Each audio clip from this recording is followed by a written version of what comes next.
অভিনেত্রী, সঙ্গীত শিল্পী ও নির্মাতা মেহের আফরোজ শাওন ও অভিনেত্রী সোহানা সাবাকে রাষ্ট্রবিরোধী ষড়যন্ত্রের অভিযোগে আটক করার পর ডিবি কার্যালয়ে ব্যাপক জিজ্ঞাসাবাদ চলছে। তবে তাদের কোনো মামলায় গ্রেফতার দেখানো হবে কিনা, জিজ্ঞাসাবাদ করে ছেড়ে দেওয়া হবে তা এখনো নিশ্চিত নয় পুলিশ।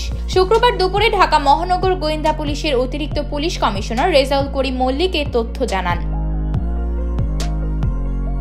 তিনি বলেন, আমাদের হেফাজতে থাকা দুই অভিনেত্রীর বিষয়ে এখনো কোনো সিদ্ধান্ত হয়নি। তাদের দুজনকে মামলা দেওয়া হবে নাকি ছেড়ে দেওয়া হবে তা জানতে আরো কিছু সময় লাগবে। এখনো তাদের বিভিন্ন বিষয়ে জিজ্ঞাসাবাদ চলছে।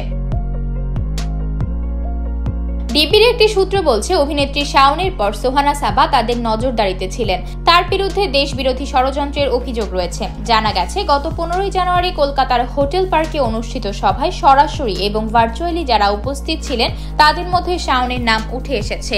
এরপরই বৃহস্পতিবার সন্ধ্যা 7টার দিকে অভিনেত্রীকে রাষ্ট্রবিরোধী ষড়যন্ত্রের অভিযোগে নিজেদের হেফাজতে নেয় ঢাকা মহানগর গোয়েন্দা পুলিশ।